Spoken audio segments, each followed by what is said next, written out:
ঠিক JMCH কৰ্তৃপক্ষ ঠিক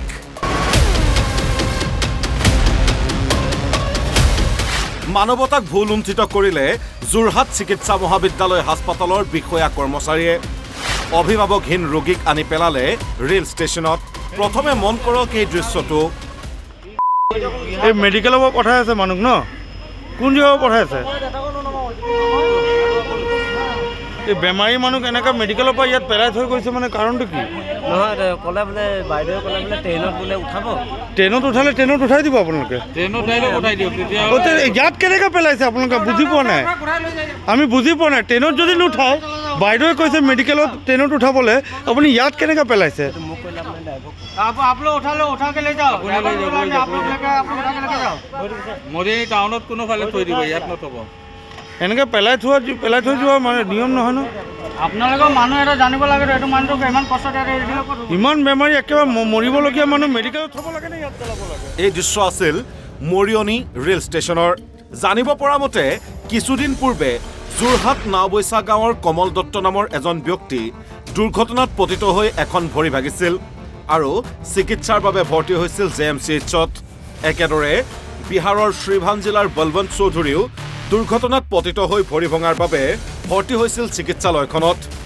দুয়োজনৰে নাছিল কোনো অভিভাৱক তাৰে অজুহাতত কিছুদিন পূৰ্বে এনেদৰেই এখন টেম্পোত তুলি দুয়োজন ৰোগীকে পেলাই থৈ যোৱা হয় মৰিয়নি ৰেল ষ্টেচনত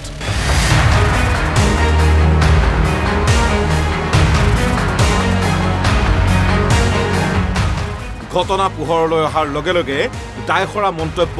চিকিৎসা মহাবিদ্যালয়খনৰ অধীক্ষকৰ তেখেতলোক এজন আহিছিলে আপোনাৰ 12 নৱেম্বৰত এজন আহিছিলে আপোনাৰ 27 নৱেম্বৰত সেইটো ক'ৰ পৰা আহিছিলে গম পোৱা নাযায় কাৰণ 108 উঠাই তেনে কোনোবাই থৈ গ'লি আহি কোনো লগত নাছিলে কিন্তু তেখেতলোকে দুইজনে যিখিনি চিকিৎসা দিব লাগে গোটেইখিনি বা যিখিনি পৰীক্ষা কৰিব লাগে গোটেইখিনি যোৰহাট চিকিৎসা মহাবিদ্যালয়ৰ ফালৰ পৰা গোটেইখিনি কৰা হৈছিলে আৰু গোটেইখিনি আমি কোনো তাত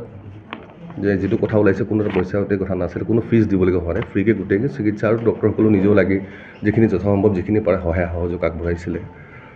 তাৰপিছত 1 তাৰিখে এই পেচেণ্টকেইজন তেখেতলোক এবস্কন হৈ গ'ল মানে যেতিয়া ৱাৰ্ডত বিস্তাৰ নেপোৱাতে আমাৰ এটা নিয়ম পদ্ধতি আছে আমি পুলিচক জনাওঁ প্ৰস্তুত তেখেতলোকে জনাইছে পুলিচক ঘটনা সন্দৰ্ভত অৱগত হোৱাৰ পিছত মৰিয়নি ৰেল ষ্টেচনত উপস্থিত হয় বিধায়ক ৰূপজ্যোতি কুৰ্মী हॉस्पिटल में कितना दिन थे आप দুয়োজন লোককে উদ্ধাৰ কৰি তিতাবৰৰ ঋষাব নামৰ NGOলৈ প্ৰেৰণ কৰে বিধায়কগৰাকীয়ে কিন্তু কেলে যোৰহাট জিলা যোৰহাট চিকিৎসা মহাবিদ্যালয় কৰ্তৃপক্ষই এনে অমানৱীয় কাম কৰিলে এইটোৰ ওপৰতো এটা এনকুৱাৰী হ'ব লাগে মইতো জিলা আয়ুক্তক ৰিপৰ্ট দিমেই এইটো সন্দৰ্ভত এটা বিশেষ ব্যৱস্থা গ্ৰহণ কৰিব লাগে আৰু যি টেম্পোৱে আনি নমাইছিল তাৰো দৃশ্য আমাৰ ইতিমধ্যে আহি পৰিছে আৰু যি টেম্পোখনৰ ড্ৰাইভাৰ বা চালক তেওঁৰ দৃশ্য আহি পৰিছে অৰ্থাৎ এইজনক সুধিলে গম পোৱা যাব যে কোন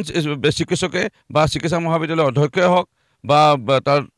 ছুপাৰিণ্টেণ্ডেণ্ট হওক কোনে এনে ধৰণৰ নিৰ্দেশনা দি পেলাই এনেকৈ পঠিয়াই দিলে জিলা সমাজ কল্যাণ বিভাগক যোগাযোগ কৰাহেঁতেন আজি এনে অমানৱীয় দৃশ্য বা এনে ধৰণৰ আমি এটা দুখ লগা দৃশ্য আমি দেখিব লগা নহ'লহেঁতেন কথা হ'ল ৰোগীৰ বাবে ভগৱান স্বৰূপ চিকিৎসকৰে যদি এনে মানসিকতা হয় তেন্তে সেয়া হাজাৰ ধিক্কাৰৰ যোগ্য বাকী JMCH কৰ্তৃপক্ষ তথা দায়িত্বত থকা চিকিৎসকৰ বিৰুদ্ধে প্ৰশাসনে কিবা ব্যৱস্থা গ্ৰহণ কৰিবনে নাই সেয়াহে হ'ব লক্ষণীয় যোৰহাটৰ পৰা কিংকু বৰা আৰু মৰিয়নিৰ পৰা দীপক দত্তৰ ৰিপৰ্ট NB নিউজ